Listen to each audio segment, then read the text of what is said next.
time today. Let's start with Kate Cust and his hip injury. Is he available for Thursday, or is it going to take a little bit longer? Oh, we won't know till day before the game, so we'll give him up till then. We'll assess him before training, and then you'll make a call then. Okay. Are you confident at this point? Oh, it's hard to know. It's very painful, so don't think there's any chance of more damage. Like I said, it's a lot better today than it was yesterday, so we'll just sort of monitor the rate of improvement and go from there. I guess though, if he is out, that's the first time the half combination has been split up in the league. How much is that on your mind if he's not available? It's not really. It's not something that you think about, because you know at some stage you're going to go through it. So yeah, like I said, no point worrying about it. We'll wait till training on Wednesday, and then we'll see from there. How's Jed? He's got a hamstring tear. He's getting scanned today, so we'll know a bit more when we get the results back. Okay. And regarding a full diagnosis, I know you're maybe not a doctor, but what you're expecting? Oh, look, I couldn't tell you. You know, sometimes they're worse than what you think, and sometimes they're better than what you think. So we'll just have to get the scan results and go from there. Fair enough. How's Harvey doing at this point? He's just in rehabbing. They diagnosed sort of 4 to 6 week injury, so he's only sort of a week into that. So he's very early in the stages of rehabbing himself. Anything else new that we need to be aware of? There's a couple of bumps and bruises. Nothing major, but it's a short turnaround. So we won't really be able to finalise our side till Wednesday. Can I ask who? There's too many to mention. So we'll just get through to Wednesday, and then you'll know the team. Liggy obviously out for a very, very long time, but how's he coping with his rehab at this point? Yeah, positive fella, Liggy, and that's really important. Very experienced, and he's had some injuries through his career, so he knows what's in front of him. But he's here most days now, and he's good. He's a really good guy to have around the squad. Yeah, how limited is he to what he can input? Is it more from the sidelines? Can he have that sort of input with himself? Just being around. He's a very popular member of the squad, and seeing what he's going through, knowing that he's not going to be here for the season, and just he's putting everything into his rehab. So that's plenty for the younger guys to see. Just that learning how to be a pro, and if and when injuries come along, it's how you deal with them. Fair enough. The points total's been surpassed already so far this season. Are your team, in your view, defying expectations that you had at round one? Look, I said it before, I never really had any expectations coming in, because it was so much new and so different, and coming off a year that everyone would rather forget. So didn't have any expectations. It was get through the pre-season and attack the season fit and healthy, and just see where we're at. It was difficult for me to have any sort of expectations of where we're going to be. It was all new to me, but I knew the quality of player that we had, and if we could get them fit and keep them on the field, that we'd compete. The Wakefield victory, you said to us after the game that it was maybe a bit clunky and perhaps not perfect, but games where you win in that kind of style, how much confidence and perseverance does that build on the players as you go forward?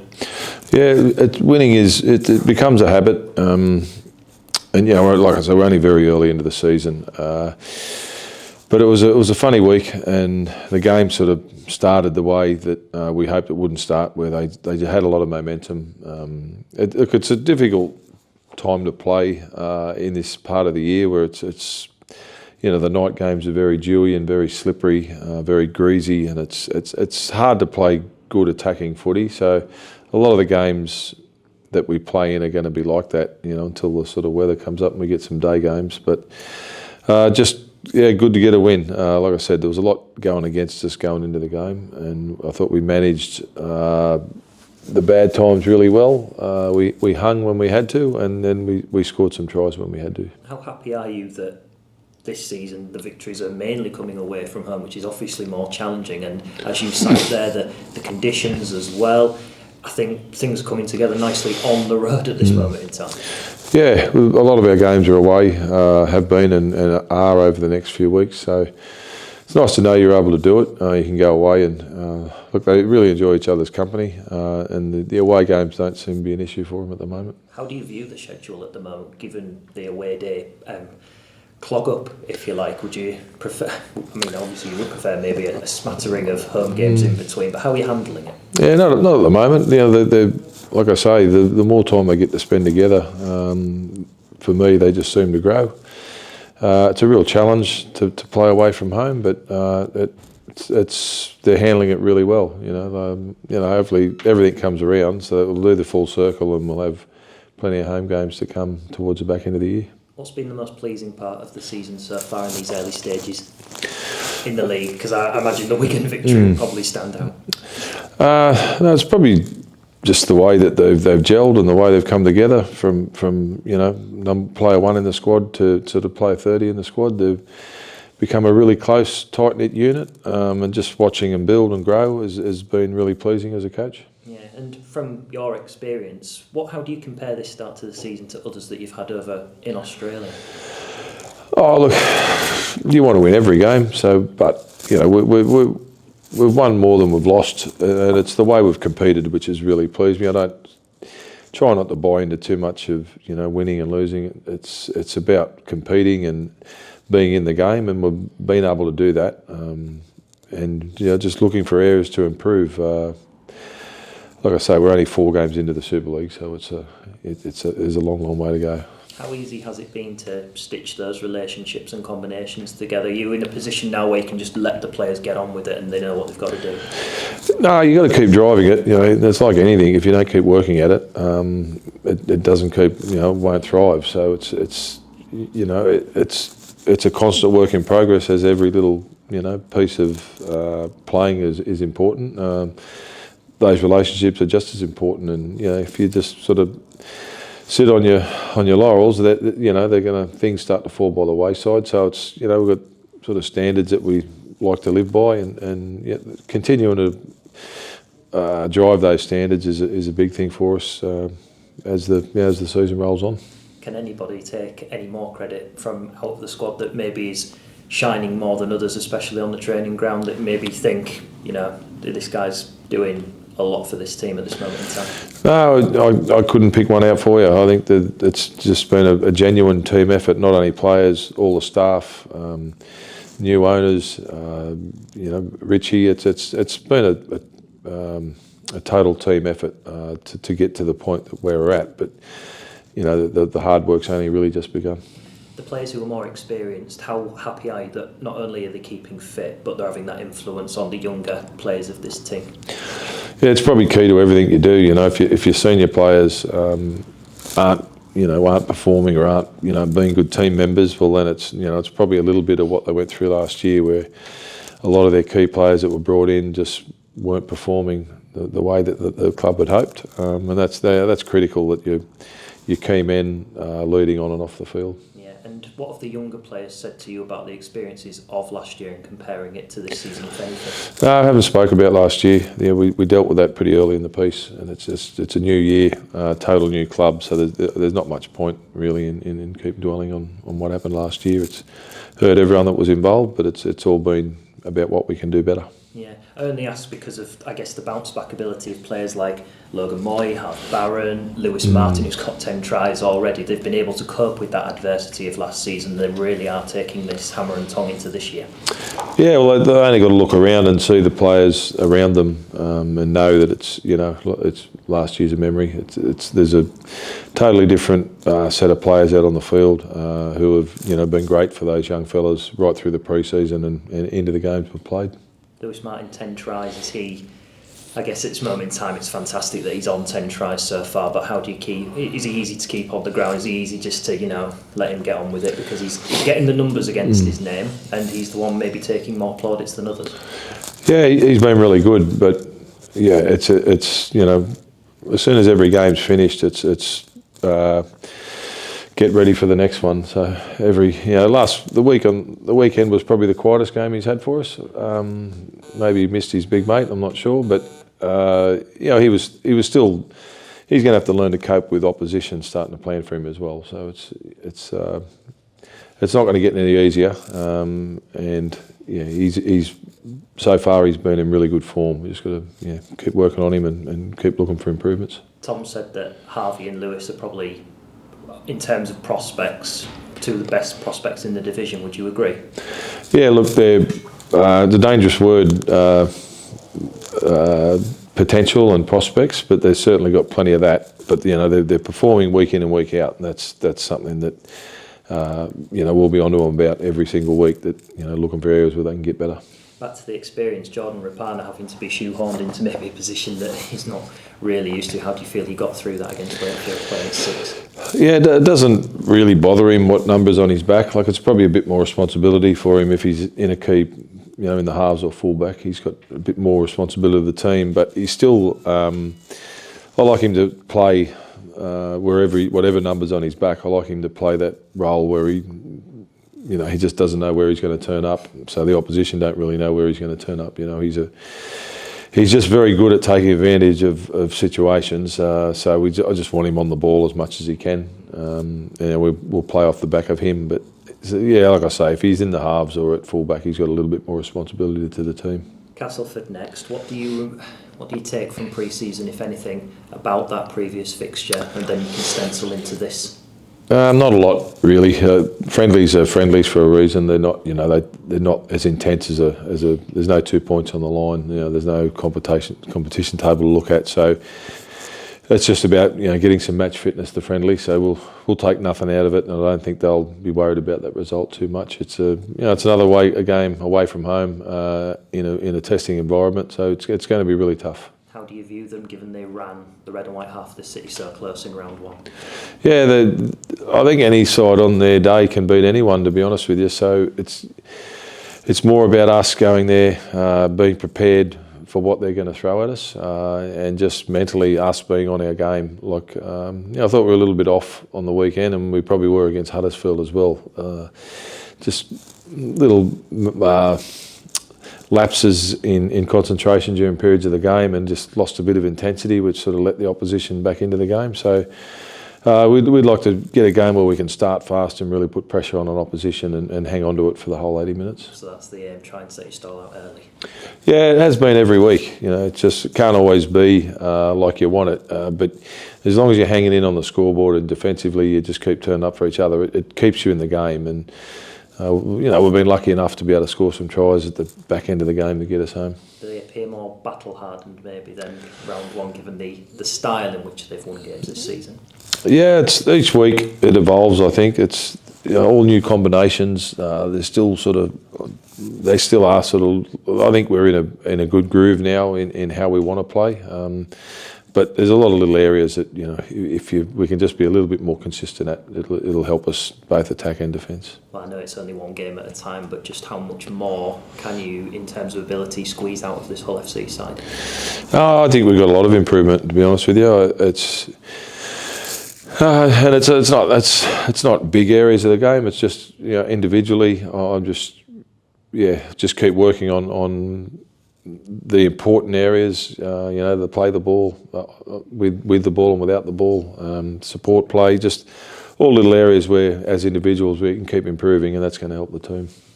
Even if you win this, it'll be 4 wins in a row away from home. How do you reward the players? Is it just more hard work, or do you allow them to maybe kick back a little bit after having such success on your away days? No, there'll be no slacking off. Every week is a challenge. Like I said, we've put the past behind us after every game, and that'll be whatever happens this Thursday night. The same thing will happen. It'll be all getting ready for the following game. Possibly second if things go your way. How does that sound? Yeah, I honestly don't think about it. It's if it was the last game of the year, I'd be over the moon. But it's round 6, is it? I think I said 4, but I think it's round 6. So we're not even a quarter way through the season. So no, I'm not looking there at all. What number round can I start chucking those questions? Yeah, 27. 27. Job done. Thanks, John. Yeah. Thank you. Right, John. Last week you said Yusuf could be a chance for this game. Is that still the case? No, he won't be right, mate. No. And Deneve, is he pushing? No, he won't be, no. Looking at, obviously, the span of your team right now, 2 huge components to that. Jordan Rapana and Aidan Caesar, obviously 2 players you coached back in Australia. What did you see them back then to know that they could go the full distance in the crease and do things like that? Well, they're both very talented players, but I like the way they compete. They don't like losing. They don't. That doesn't sit well with them.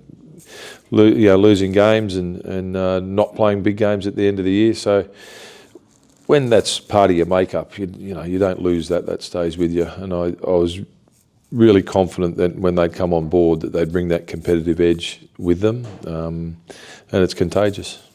It seems it rubs off on everyone from your full team, which has been really good to see, I suppose.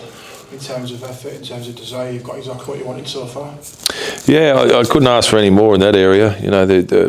Just you look at the scores in the games and where we've sat with 10 minutes to go. We've been behind in a lot of games, and we've clawed our way back to win. Stayed in it defensively, just stayed in it on the scoreboard, and we've only had a couple of chances at the end of games to get it right, and they've been able to do it. So that's a really pleasing thing. But we're still searching for a performance where we can sort of get in front and maintain and go on with it, which is what the really good sides do. I suppose the fact that Aidan's been able to ice those moments, and the fact you've got John Asiata linking up in the middle, I suppose it does bode well to get that performance that you're aspiring to get from the start. Yeah, we have had sort of just not a big continuity of players around. We've lost players here, there, and had to change the team structurally in the course of the game. And I know it's not an excuse. A lot of sides have to go through it, but it does sort of disrupt you. There's not been many games where we've been able to maintain our core positions. We've had to make changes and switches, and that's a bright sign as well, to be honest with you. But I'm probably just talking about me having an easy game up in the box one day would be nice, but these ones that go to the wire, they're not good for the heart. I suppose they are showing that the side's got character, resolve, all those type of things that you do need when it gets going at the back end of the year, when the games are tough, and when it's nip and tuck and finals on the line and things like that. Yeah, it's nice to know you can do it. But yeah, been around long enough to know you're just not going to win like that every week. Sooner or later, you're going to lose a tight one. In a tight situation where there's less than 6 points going into the final 10 minutes, it can go either way. There's a lot of good sides out there who are going to capitalise as well. So you do know if that keeps happening every week that a team's going to jump up and get you at some point. So not complaining. Don't get me wrong. It's great to sort of to be winning those games, but you're always searching for the perfect game, and we'll keep doing that.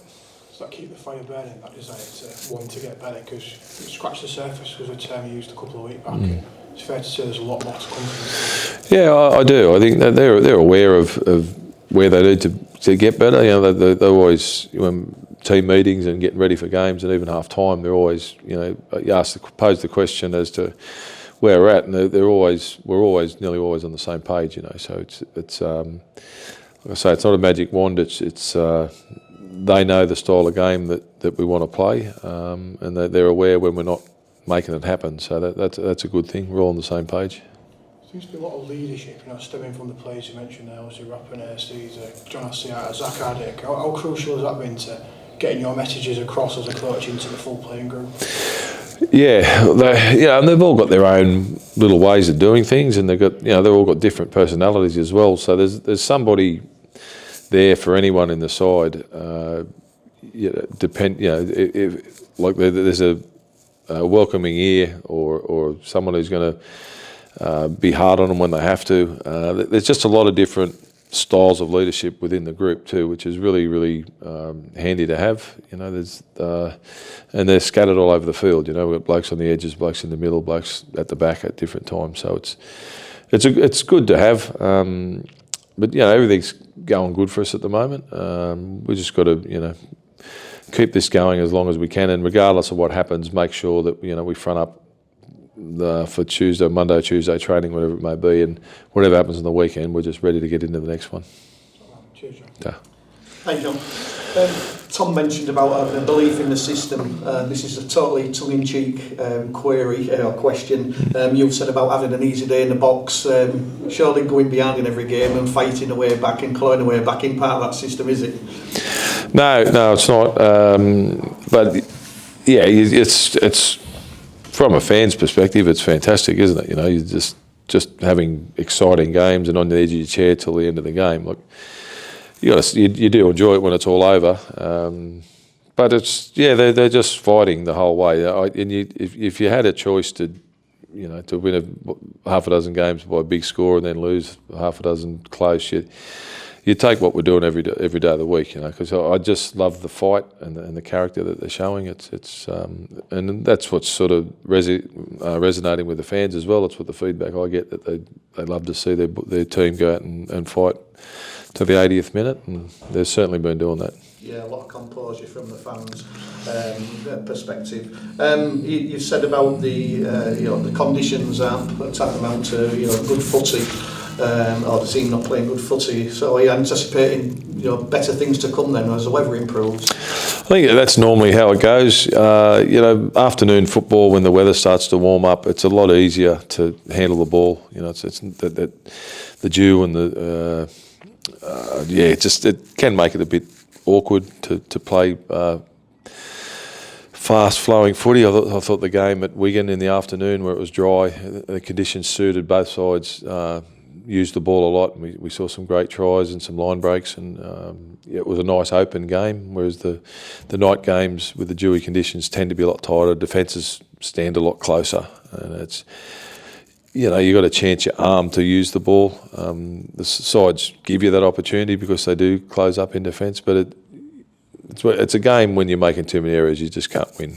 So it's finding the balance with sort of spreading the ball and being safe. But one thing is, when the weather's dry and the conditions are good, your sides want to play football.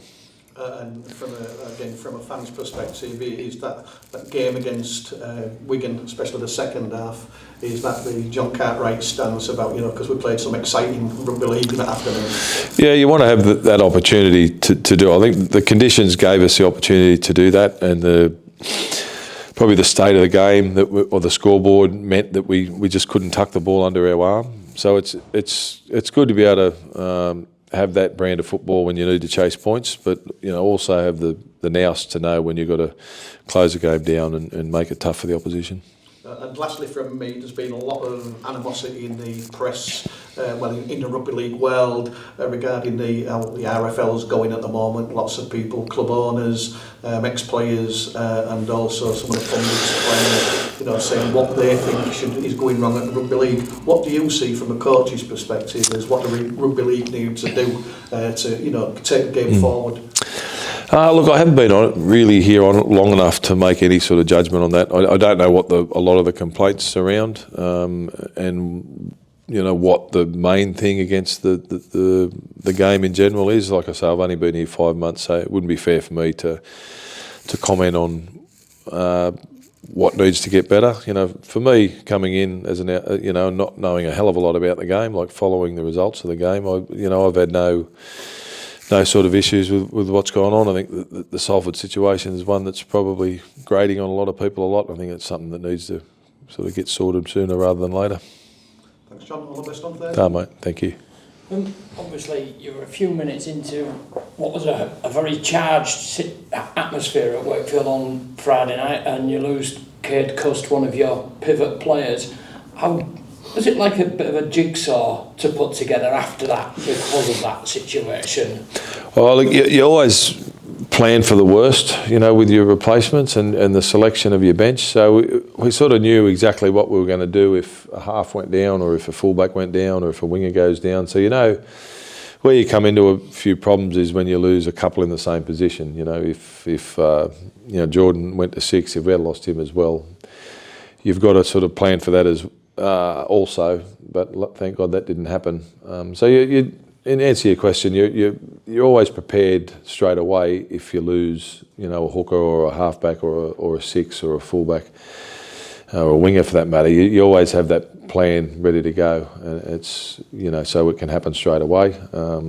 You should also have a plan for if you lose the same person again. That just might make things a little bit tougher though.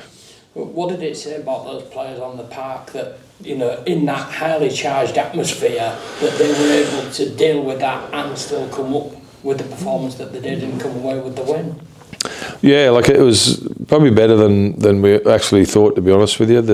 We lost Jed just on half time, and then Liam Watts sort of came from the field, and I didn't want to put him back because he took a bit of a blow to the jaw, and we weren't 100% sure what that entailed. So I was really hesitant to put him back on the field. So we were basically down to one reserve, one healthy guy on the bench with about 25 minutes to go. So there was a lot of little things going on in the background as well. But it was nice to see that they just regrouped, but just hanging in on the scoreboard.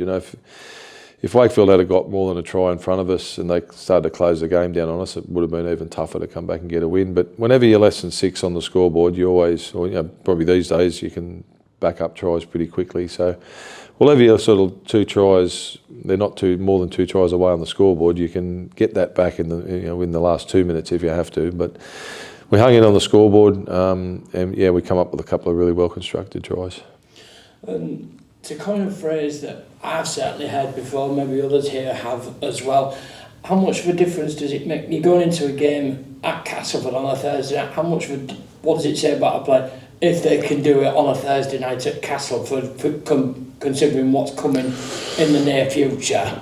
Yeah, how important is that? Well, it's a very similar game to last week, really. You got determined teams playing at home who are desperate for a win. So that's the challenge. We got to be ready to combat that and go above it. So you don't get a lot of chance to run around with the ball in the shorter turnarounds. So it really is a mental challenge. That's sort of what you throw at the players, and they've been able to answer that so far. We'd love to just go out there this week and start the game strong and finish right through to the 80th minute. If that's good enough for a win, well, so be it. We come away with a win. But that's the challenge, and that's the hardest bit of the game. Mentally be in tune every time you go out.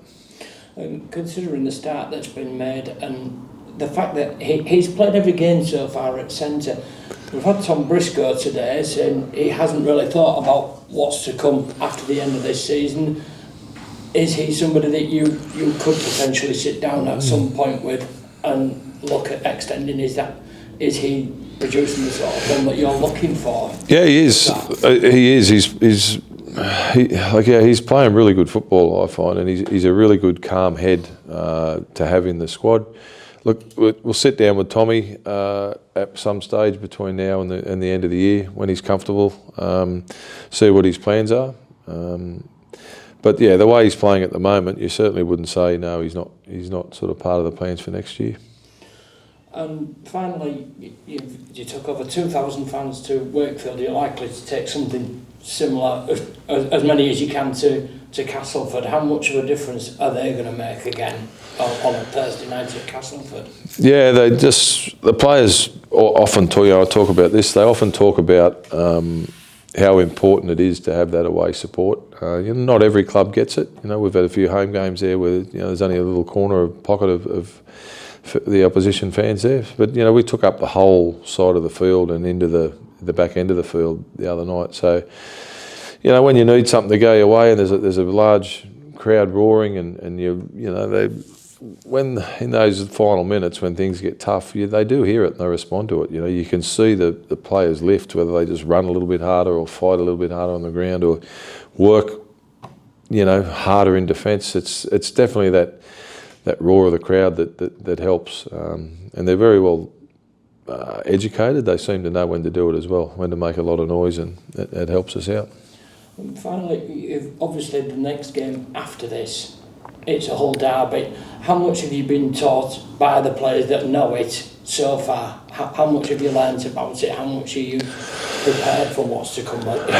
Yeah, nothing's been mentioned beyond this week, but in general, from the day I arrived, you know, just getting out and meeting some fans and supporters, it's the only game they look at. You know, when the draw comes out, it's the first game they look at. You know, a lot of them will tell me it's more important to win that than the grand final. So I sort of don't buy into that theory, but that's how important it is to our local supporters, and I suppose their local supporters. It's certainly a great rivalry, and one I'm really looking forward to being a part of. Peter Sterling said to me that the whole derby is equal to state of origin, so obviously your origin experience could probably help moving forward for that then. Yeah, it's from what I pick up from the supporters, it's something that it's not a normal club game, competition game. It's something way beyond that. So, State of Origin's always spoken about it as being it's probably 10, 20, 30% faster, quicker, tougher. More contacts than the normal club game, and the gist I get from all the supporters is that it's every bit of that and more.